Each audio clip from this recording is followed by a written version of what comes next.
बिस्मिल्लाहिर्रहमानिर्रहीम, अस्सलाम वालेकुम। मेरा नाम मोय्यद जाफ़री है। पाकिस्तान में सियासत एक तमाशा बन के रह गई है और आज इस तमाशे में ताज़ा तरीन क्या हुआ है उस पर बात करते हैं। आज एक इंतहाई अहम डेवलपमेंट पर बात करेंगे। अमेरिका की पार्लियामेंट ने एक करारदाद मंजूर की है भारी अक्सरियत के साथ, जिसमें उन्होंने ये कहा है कि पाकिस्तान के जो 2024 फरवरी के इलेक्शंस हैं उनकी शफाफियत के हवाले से एक कॉम्प्रिहेंसिव यानी कि तफसीली और गैर जानिबदार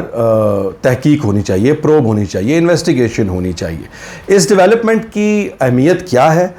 इसका मतलब क्या है, इसकी वजह से कौन कौन मुतासर होगा, कौन कौन मुतासर होता नज़र आ रहा है और इसका पाकिस्तान की सियासत पर क्या असर पड़ेगा, ये तमाम चीज़ें हम आज के इस व्लॉग में इस पर बात करेंगे और इस पर तज्जिया करेंगे। इसके अलावा बलूचिस्तान के जो होम मिनिस्टर हैं उन्होंने एक इंतहाई अहम प्रेस कॉन्फ्रेंस की, जिसके अंदर उन्होंने तहरीक तालिबान पाकिस्तान, बलूचिस्तान लिबरेशन BLA और भारतीय रॉ उसके नेक्सस, उनकी आपस में मिली भगत के ज़रिए पाकिस्तान में दहशतगर्दी जो है उसके हवाले से कुछ शवाहिद पेश किए और बहुत इंपॉर्टेंट डिटेल्स शेयर की हैं, उस पर भी बात करेंगे। तो पहले इंतहाई अहम जो मामला है अमरीकी कांग्रेस का, अमरीकी पार्लियामेंट की इस करारदाद का, जिसमें उन्होंने ये कहा है कि पाकिस्तान के जो इलेक्शंस हैं उसके ऊपर सवालिया निशान उठाया है और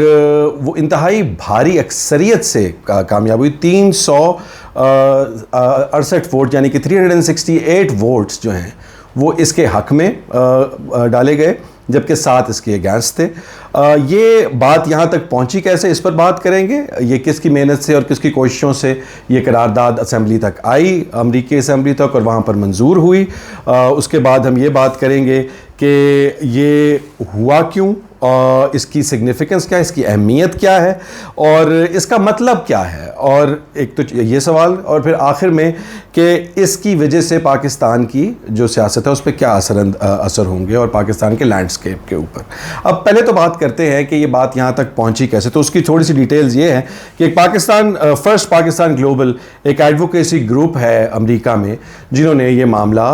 2-2.5 साल से टेकअप किया हुआ था और पहले ये करारदाद जो है वो गई फॉरेन अफेयर्स कमेटी जो अमेरिका की है। जैसे हमारे यहाँ स्टैंडिंग कमेटीज़ होती हैं हमारी पार्लियामेंट की, उस तरह वहाँ पर जो उनकी फॉरेन अफेयर्स की कमेटी है उसमें गई और वहाँ पर भी इंतहाई भारी अक्सरियत से 50-0 से ये अप्रूव हुई थी। और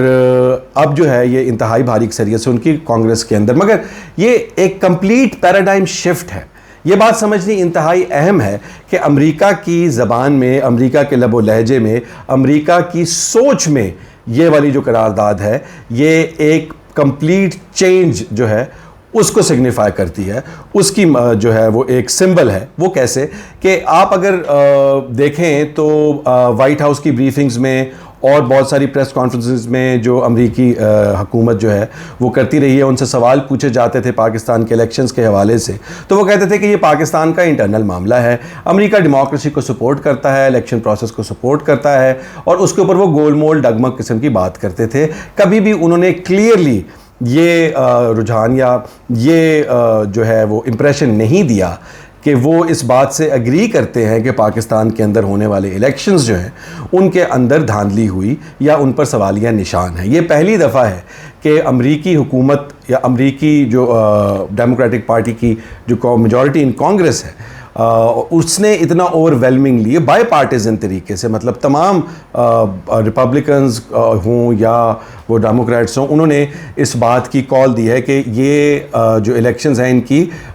होनी चाहिए प्रोब और इनकी इन्वेस्टिगेशन होनी चाहिए। न सिर्फ ये,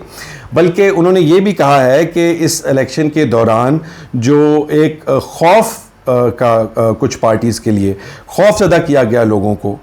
उनको धमकियां दी गईं, उन पर तशद्दुद हुआ, वायलेंस हुई और गिरफ्तारियां हुई बग़ैर किसी वजह के, इनकी भी इन्वेस्टिगेशन होनी चाहिए।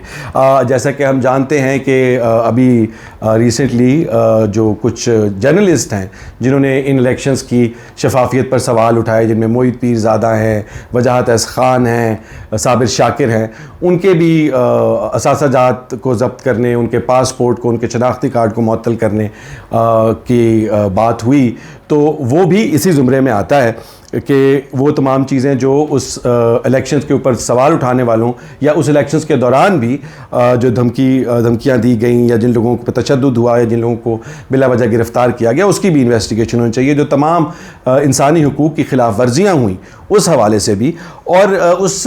सेशन में जहाँ पर ये वोटिंग की गई उसमें जो तकरीर हुई तो उसमें जो बातें की गई वो भी इंतहाई अहम हैं, क्योंकि उसमें उन्होंने कहा, ये क्लियरली डेमोक्रेट्स ने, जो लीडिंग डेमोक्रेट्स हैं उन्होंने ये कहा कि जो कंडीशंस थी, जो हालात थे, वो साजगार नहीं थे, और कतई ये नहीं कहा जा सकता कि वो फ्री थे या फेयर थे। Neither free nor fair. और उन्होंने ये भी कहा कि इंटरफेरेंस हुई, जो इलेक्शन प्रोसेस है, जो इलेक्शन का पूरा निज़ाम है, जो उससे आउटपुट निकलनी है, उसमें इंटरफेरेंस जो है उसकी शवाहिद हैं। तो इसलिए इन तमाम चीज़ों को इन्वेस्टिगेट करना चाहिए। तो ना सिर्फ ये कि वो एक आर्बिट्ररी बात कर रहे हैं कि शायद कुछ हुआ है या नहीं हुआ उसका पता किया जाए, उन्होंने फ्लोर पे तकरीर करते हुए ये कहा कि ये सब कुछ हुआ है, और जो हालात व वाक़यात पाकिस्तान के इलेक्शन के दिनों में थे वो फ्री और फेयर इलेक्शन को इंश्योर करने वाले नहीं थे। तो ये सारी बातें जो हैं, ये अब आप इसमें अगर इसका मुशाहिदा करें कि इसका मतलब और मकसद क्या है, जैसे मैंने कहा कि ये अमेरिका की सोच में एक तब्दीली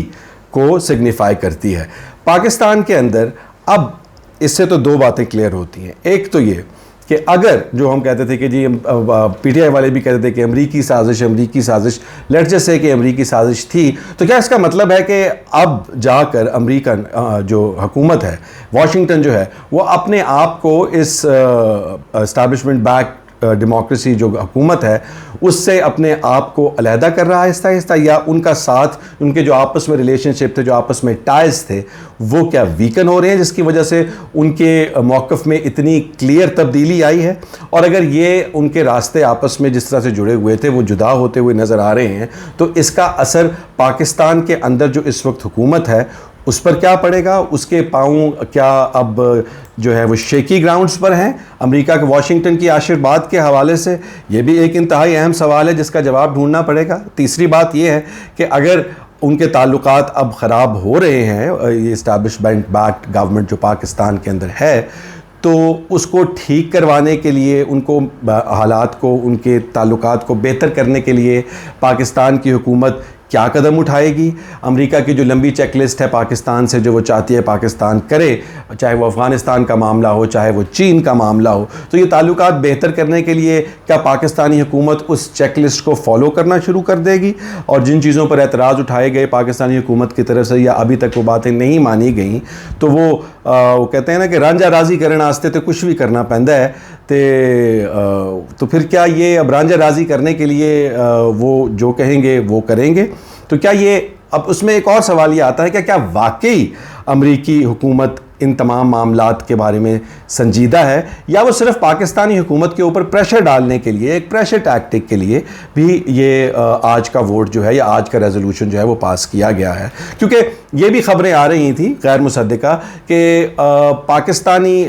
हुकूमत और पाकिस्तानी जो इस्टेब्लिशमेंट है उसको इस बात का कदरे एहसास है कि ट्रंप की मकबूलियत की वजह से जो है ट्रंप अगले सदर अमेरिका के बनेंगे, इस वजह से उनके साथ लॉबिंग की जा रही है पाकिस्तानी हुकूमत और पाकिस्तानी इस्टेब्लिशमेंट की वजह से। तो क्या वो जो लॉबिंग की जा रही है उसने डेमोक्रेटिक गवर्नमेंट को, जो कि दूसरी उनकी मुखालिफ पार्टी है, उसको नाराज़ किया है? और अगर नाराज़ किया है तो क्या ये उनको हिलाने के लिए, शेक दम अप करने के लिए, थोड़ा सा झटका देने के लिए है कि भाई अगर आप उस तरफ जा रहे हैं तो फिर हम लोग ये भी कर सकते हैं? तो ये भी एक वजह हो सकती है। तो अब अगर वो वजह है, इन दोनों में से जो भी वजूहात है, उसके नतीजे में पाकिस्तान को क्या करना होगा, पाकिस्तान की हुकूमत कहाँ खड़ी होगी? और दूसरी जानिब ये है कि पीटीआई ने, वैसे ज़ाहिरी बात है पीटीआई ने इसकी जो है उसको वेलकम किया है और इसको अपनी एक विक्ट्री करार दिया है, क्योंकि उन्होंने इतनी लंबी जद्दोजहद की इस बात को यहाँ तक लाने के लिए और अमेरिका का मौक़िफ़ बदलने के लिए। अब अगर आप ये देखें कि मुशाहिद हुसैन ने भी इस हवाले से पिछले दिनों एक बयान दिया था कि पाकिस्तानी इस्टेब्लिशमेंट और पाकिस्तानी गवर्नमेंट को चाहिए कि इमरान खान को अब बिला वजह जेल में रखने की बजाय बाहर निकाल दें, बजाय इसके कि वो वक्त आ जाए कि नवंबर के बाद जब ट्रंप इलेक्ट हों तो वो फ़ोन करके इनसे ये काम करवाएं और इमरान खान को बाहर निकलवाएं, तो इनकी बहुत जो है वो शर्मिंदगी और सुबकी होगी। तो अब ये between a rock and a hard place type situation है पाकिस्तान की हुकूमत के लिए, जिनको अब ये समझ नहीं आ रही कि ट्रंप का, चूँकि ये कहा जाता है कि उनके ताल्लुकात खान साहब के साथ शायद बेहतर हैं और वो उनकी जो है हिमायत में आएंगे, तो उनको उनके पाकिस्तानी हुकूमत को उनके साथ ताल्लुकात बेहतर करने चाहिए। दूसरी जानिब अब ये डेमोक्रेट्स की जो हुकूमत है, बाइडन की जो पार्लियामेंट है, उसने भी इनको जो है वो इनके सर पर तलवार लटका दी है। और ये जो कॉम्प्रीहेंसिव इन्वेस्टिगेशन है, ये कौन करेगा, किस तरह से होगी, अभी ऑब्वियसली इन चीज़ों के बारे में कोई direct implication as in action wise नहीं है कि अगर वो जो भी करता है उनकी कोई कमेटी बनाते हैं या उसको जो भी परसू करता है उसके नतीजा क्या निकलेगा, वो एक साइड पे है, वो मैटर नहीं करता। जो मैसेजिंग है वो ये है बुनियादी तौर पे, जो समझने वाली बात है कि ताल्लुकात जो कि लगता था कि बहुत करीबी हैं वो अब डगमगा रहे हैं। अब ये कश्ती जो है इसके बाद बानों में से अमेरिका की हवा निकलती हुई नज़र आ रही है और ये इस हुकूमत के लिए इंतहाई परेशान कुन मामला है। और ज़्यादा परेशान कुन मामला ये है कि इस डगमगाती हुई कश्ती को संभाला देने के लिए वो अमेरिका की क्या क्या बातें मानने को तैयार हो जाएंगे, ये ज़्यादा ख़तरनाक है। तो इन चीज़ों को सामने रखते हुए हमें इस चीज़ का एहसास होना चाहिए और पता पाकिस्तानी हुकूमत और पाकिस्तानी लोगों को हर चीज़ की ट्रांसपेरेंसी जो है गवर्नमेंट एक्शंस की, उसको डिमांड करना चाहिए, क्योंकि बाद में ये चीज़ें निकलती हैं, बाद में पता लगता है कि शमसी बेस हमने किसी और को दी हुई थी और वो बातें कोई पहले डिनाई करता है बाद में प्रूव करता है। तो ये चीज़ों पे ट्रांसपेरेंसी होनी चाहिए। दूसरी जो बड़ी ख़बर है जिसके बारे में हम बात करना चाहते हैं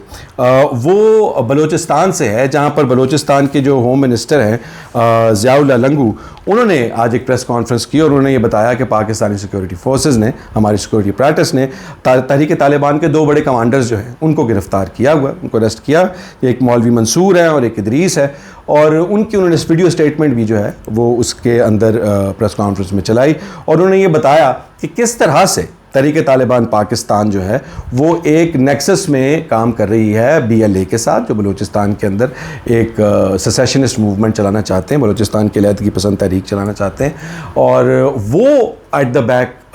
जो है बैकग्राउंड में उनके उनको सपोर्ट कर रही है और उनको फंड कर रही है। ये एक इंतहाई अहम डेवलपमेंट है और पाकिस्तानी इंटेलिजेंस की बहुत बड़ी विक्ट्री है, इसको सराहना चाहिए। मैं पहले भी कहता आया हूँ कि पाकिस्तान में दहशतगर्दी का खात्मे के लिए मिलिट्री ऑपरेशन से ज़्यादा मिलिट्री इंटेलिजेंस को जो है वो ताकतवर करना और उसको ज़्यादा मौसर बनाना इंतहाई ज़रूरी है। पाकिस्तान ने पहले भी एक डॉसिया जो है वो पूरा भारत की पाकिस्तान के अंदर इंटरफेरेंस के हवाले से जो है वो पेश किया था यूनाइटेड नेशंस को। It had good impact. Pakistan ने उसको काफ़ी ज़्यादा परसू किया, मुख्तलिफ वज़राए ख़ारजा आते रहे मगर वो एजेंडा हम लोग टो करते रहे। तो इसी तरह से इस चीज़ को भी लेके जाना चाहिए आगे और दुनिया को भारत का हकीकी चेहरा दिखाना चाहिए। ना सिर्फ ये, अब इसमें 2 चीज़ें इंतहाई इंपॉर्टेंट हैं जिस पर मैं बात करना चाहता हूँ। एक तो ये है कि अगर वो ऐसा कर रहे हैं और हम उन्हें रोक नहीं पा रहे तो ये उनकी कामयाबी है और हमारा फेलियर है। हमें क्या करना है अब, now that we know this, हम लोग इंशाल्लाह ताला उम्मीद ये करते हैं कि एक्शन यही है कि आपको जब पता लग जाए तो आप उन सारे राब्तों को काटें और उनके ये दहशतगर्दी का नेक्सस तोड़ा जाए। We'll see how that happens. मगर पाकिस्तान की जो सियासी मंजरनामा है उसके अंदर मेजर चेंजेस मुस्तकबिल में आने की जो है वो आप तवक्को कर सकते हैं, क्योंकि गवर्नमेंट पहले ही इंटरनली टूट फूट का आप देखते हैं। गवर्नमेंट का जो बजट है उसमें गवर्नमेंट की कोई इत्तेहादी पार्टी उस बजट की ज़िम्मेदारी लेने के लिए तैयार नहीं है। शहबाज शरीफ की हुकूमत तने तनहा है, बल्कि शायद शहबाज शरीफ तने तनहा है, क्योंकि नवाज़ शरीफ कैंप भी खड़े होकर पार्लियामेंट के फ्लोर पे शहबाज शरीफ की हुकूमत के बजट को मुस्तरद कर चुका है। तो एक तरफ से तो शहबाज शरीफ को उस परेशानी का सामना है, अब दूसरी जानिब अमेरिका ने भी लाल झंडी निकाल के इस हुकूमत को दिखा दी है और अब उनको एक तो अंदरूनी ख़तरात हैं इस हुकूमत को अपनी जान बचाने के, और अब दूसरी तरफ से बैरूनी मुश्किलात का भी सामना होता हुआ नज़र आ रहा है। इसको ये हुकूमत किस तरह से टैकल करेगी ये तो वक्त के साथ देखेंगे। आज आप इस चैनल को सब्सक्राइब करें और लाइक करें और कमेंट करें ताकि इस हवाले से जितनी डिटेल्स हैं वो मैं आपके साथ शेयर करता रहूँ। अपना ख्याल रखें। Take care. अल्लाह हाफ़िज़।